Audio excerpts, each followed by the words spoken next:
Hey folks, welcome back to another video. Good to have you back. Today we're going to do something just a little bit different. Today we're going to do some time travel. Yes, today we're going to go back to a time when a Hershey bar only cost 25 cents, McDonald's sold pizza, and girls just wanted to have fun. Yep, we're going back to the 80s, specifically 1981 through 1988, when a humble man turned actor turned president commanded the world stage.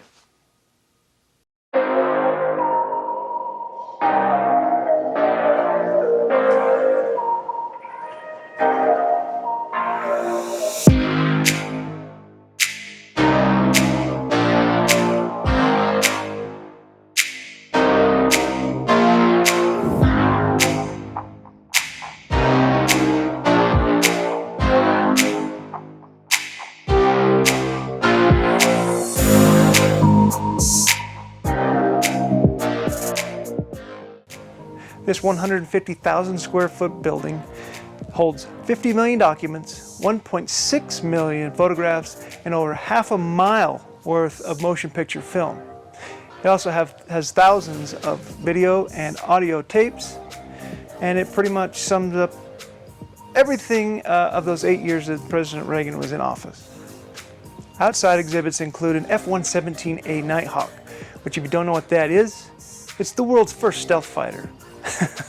And it was pretty much the coolest thing I've ever seen up to that point in my life as a kid in the early 90s. I saw one at Hill Air Force Base during an air show, and armed guards, they wouldn't let you within like 25 feet of it. It was crazy, but it was way cool. I mean, nothing had ever been seen like that before, and yeah, it was way cool. For all you Top Gun fans, there is a F-14 Tomcat just around the corner from the Nighthawk. You don't get to get too close to it, but it's still cool to see one of those old planes there. In July of this year, they unveiled a new statue of Sally Ride. Now, Sally Ride is the first American female in space. She would go into space on 2 occasions, both on Space Shuttle Challenger, which we all know would also have an effect on Ronald Reagan's presidency. But she would spend a total of 14 days, 7 hours, and 46 minutes in space.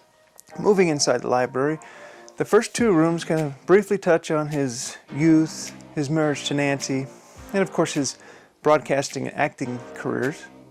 And it also touches just slightly on his time as governor of California. Now, history remembers Ronald Reagan as a great communicator.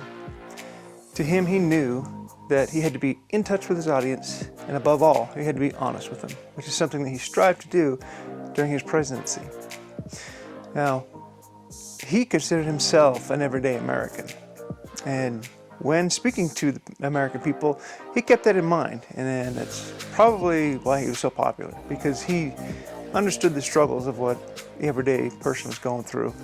And so they flocked to him, and it got him elected as the 40th President of the United States. Reagan also collected poems and quotes and jokes that he found interesting or wanted to share with people. So he would jot them down on 3x5 cards and put them in a folder and just collect them and pull them out whenever he needed to put something interesting into a speech. But what I found cool was the 3x5 cards in this small display case that were literally labeled one-liners.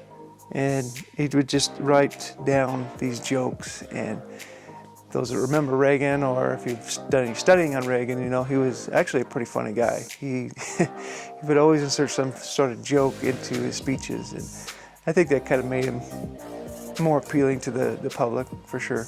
But to see all those cards in his writing, that was kind of neat.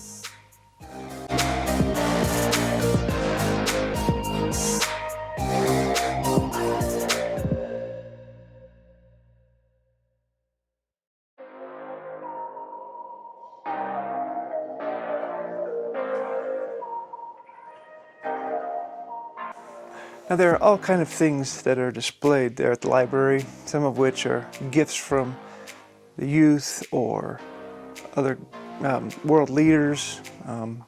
Nancy Reagan's Just Say No to Drugs campaign, which you might want to think about bringing back, just my opinion, but whatever. Speaking of Nancy Reagan, some of her most iconic outfits are on display there, which a lot of first ladies are known for their outfits, and oh, they're beautiful, you know. So, to see these things in person is kind of interesting. Large display case and the photos of her wearing them, so that was neat to see. But Reagan's got some interesting clothing there too. In fact, one very important piece of presidential history sits in a room just beyond Nancy's. On March 30th, 1981, a would-be assassin shot Ronald Reagan, and he was hit multiple times. And as Secret Service pushed him into the limo, they got him inside, drove off, and started tearing apart his clothes to find out where he was wounded, how bad he was hit. And that suit is on display there at the Reagan Library. And you can see that it's torn to pieces. You can see the bullet holes. He was kind of shot from behind, so it tore through the backside and they ripped everything off of him. So the shreds that remain are on display there. Next to it is the actual X-ray that shows a bullet lodged in Reagan's lung. He would suffer a broken ribs, punctured lung, and internal bleeding. And they very nearly lost him. But obviously we know that he did recover. He recovered quickly and got back onto the job. One of the coolest things you get to see at the Reagan Library is a full-scale replica of what the Oval Office would look like during his presidency. Now, each president coming in gets to decorate how their Oval Office looks. They get to pick the drapes, the carpet, pictures that are on the walls, the statues, everything. They get to choose that from the archives and have it decorated how they want. So to see what he chose and see what it looked like during that time is kind of cool. And honestly, after 40 years, I still think you could decorate it to look like that and it wouldn't be out of place. After leaving the Oval Office, we headed over into the Air Force One Pavilion. There we came face to face with Reagan's presidential limo and one of the Suburbans that was used in his motorcade. But that paled in comparison to the fact that there was a Boeing 707 inside this building. Yeah, they built a building all the way around this plane, and as a person that works in construction, that would be like, wow, pressure. Don't damage Air Force One. Now, this particular plane, SAM 27000, was used by 7 presidents in its 29-year lifespan, but no one would use it as much as Ronald Reagan.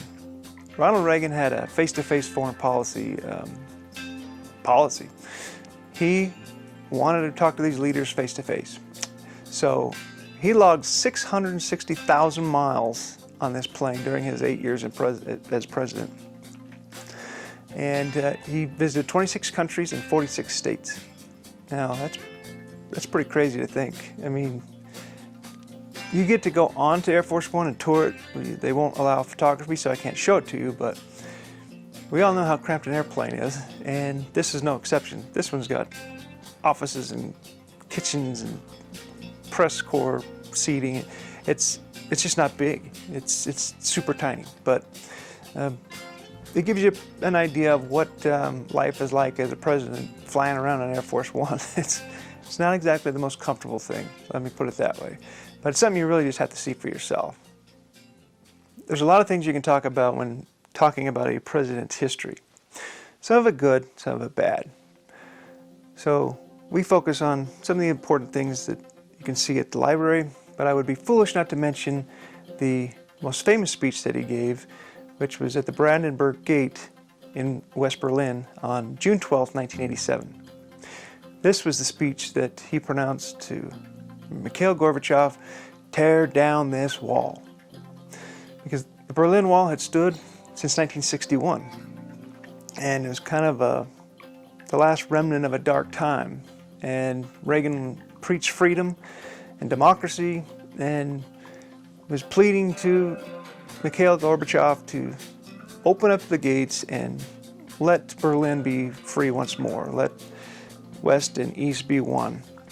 And this did not take place during his presidency, but it did happen a year after he left in 1989.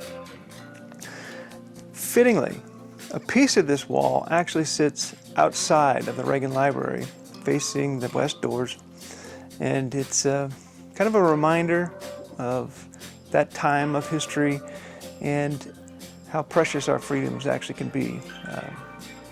Can't imagine what it would have been like for those folks back then.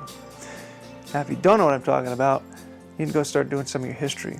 I won't get into it here, but if you are younger age or haven't studied that much, just take the opportunity to do so. The last thing we did before leaving the library was we took the opportunity to walk around the west side and visit the tomb where President Reagan and Nancy are laid to rest. We spent a moment there taking in the beautiful stonework around this tomb and paid our respects. So, not every day you get to see that, I guess. So that wraps up our trip to the Reagan Library, kind of. Next week, come on back, because the Reagan Library has been host to a very special exhibit since March of this year, and that was the main reason that we went there this trip, and we really want you to see it as well. So please come back next week as we take a deep dive into the exhibit known as Auschwitz, Not Long Ago, Not Far Away. Until then, don't forget to keep exploring your world and have a safe week.